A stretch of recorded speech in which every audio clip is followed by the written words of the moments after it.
If you are looking for a fast, high-resolution resin printer, these are your top two choices.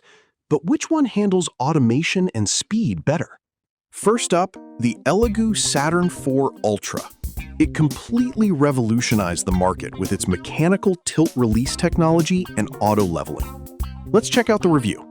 I started by throwing a complex, highly detailed 10-inch dragon statue at it, the kind of print that usually makes me nervous about bed adhesion and suction forces. To my surprise, it didn't just survive, it finished hours faster than my old Saturn 3. After dozens of follow-up prints, from tiny 28mm miniatures to functional mechanical parts, I've found that this machine isn't just a spec bump, it's a fundamental shift in how hobbyist resin printing feels. Design and build quality. Out of the box, the first thing you'll notice is the flip-up Vader-style hood. I cannot stress enough how much of a quality-of-life improvement this is over the traditional lift-off covers. No more looking for a clean spot on your workbench to set down a resin-smeared plastic box. The base is heavy, all metal, and feels incredibly stable during the high-speed movements of the new tilt mechanism. However, the design isn't without its quirks. While the build plate has a nice laser-etched texture for adhesion, the top of the plate is quite flat. Resin tends to pool there, and the large mounting block makes it a bit of a chore to wipe down without making a mess.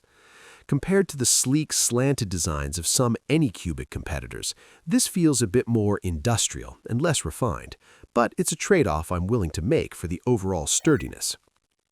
Key features in action. The real star of the show is the tilt-release technology.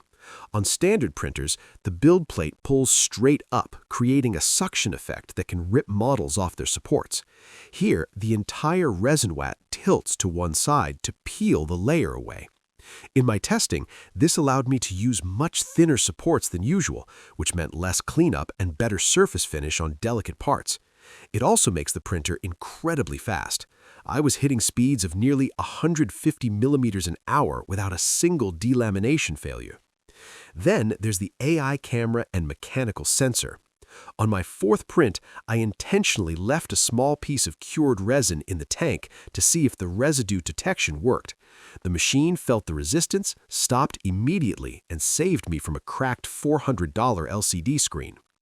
The AI camera is a bit of a mixed bag, though. It's great for checking your print progress from your phone via Wi-Fi, but the failure detection only triggers once the print is high enough for the camera to see it, usually after the first 4 or 5 centimeters. If your print fails at the base, the camera won't tell you until an hour later. Performance and daily reality. In daily use, the auto-leveling is a dream. I haven't touched a piece of leveling paper or a hex key since I unboxed it. I just poured in the resin, hit print, and it worked. The 12K or 16K on the newer revision monochrome screen produces details that are, quite frankly, overkill for most people. Even under a magnifying glass, the skin textures on my miniatures looked skin smooth with 0 visible layer lives. I tested this in a chilly 16 degrees Celsius garage, which is usually a recipe for resin failure. The integrated vat heating, available on the 16K Ultra version, was a lifesaver, keeping the resin at a consistent 30 degrees Celsius. It does take about 15 minutes to warm up before the print starts, but the reliability gain is worth the wait. It's significantly more consistent than the Anycubic Photon Mono M5S, which I found to be more finicky with its leveling-free system in cold weather. Limitations and trade-offs. The biggest trade-off here is the closed ecosystem for some features. The AI camera and remote monitoring currently only work smoothly within the Cheeto Box environment. So, if you're a die-hard lychee slicer fan, you're going to lose out on some of the smart functionality. Also, the lack of a physical handle on the hinged lid is a baffling omission. You have to grab the oily edges of the shield to open it, which eventually leads to a fingerprint-smudged mess. Finally, the warp detection is far from perfect. It missed a minor corner lift on a flat base I was printing, though it caught a major support failure later on. Final verdict. The Elegoo Saturn 4 Ultra is currently the benchmark for mid-sized resin printers. It's the closest I've seen the industry get to a plug-and-play experience. Buy this if you want the fastest possible print speeds and are tired of the anxiety of manual leveling.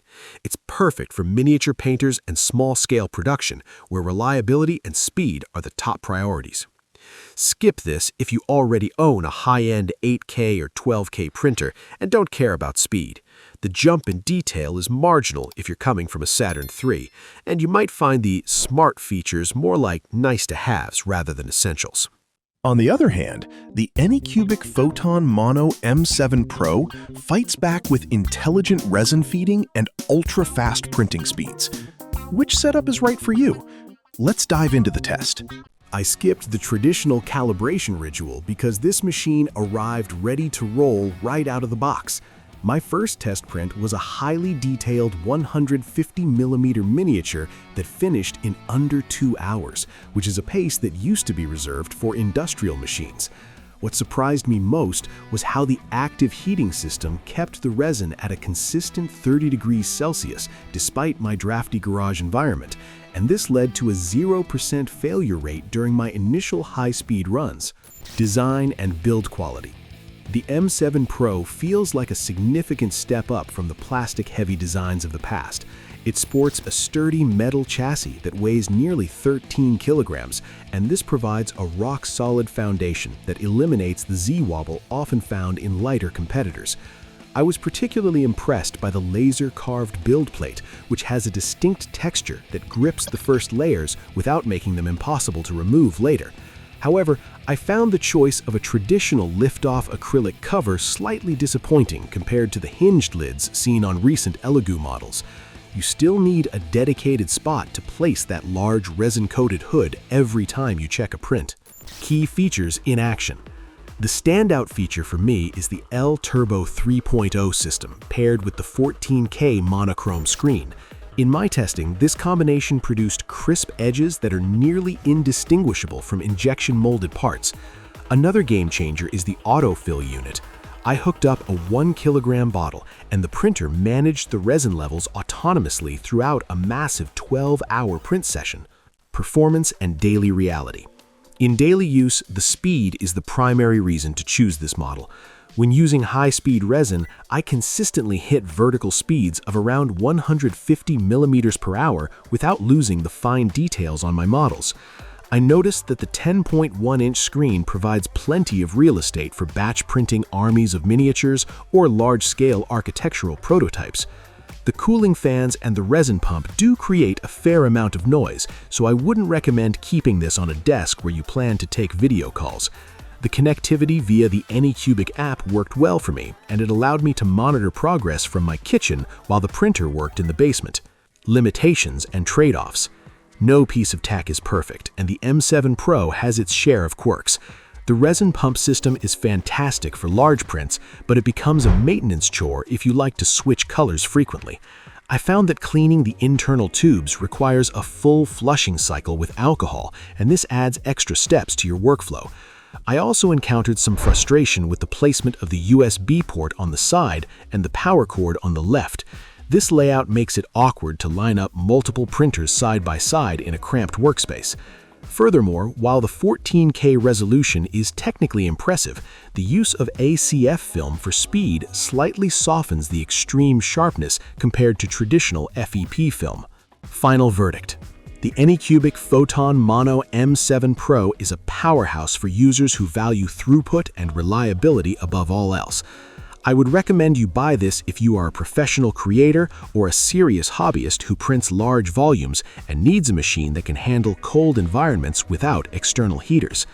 The combination of active heating and auto leveling makes it a remarkably consistent tool. However, you should skip this if you are a casual user who only prints once a month or if you prefer a silent workspace. The maintenance requirements for the pump system might outweigh the benefits for those who only do small, occasional jobs. If you want an effortless, hassle-free workflow thanks to that game-changing tilt-release mechanism, the Elegoo Saturn IV Ultra takes the win.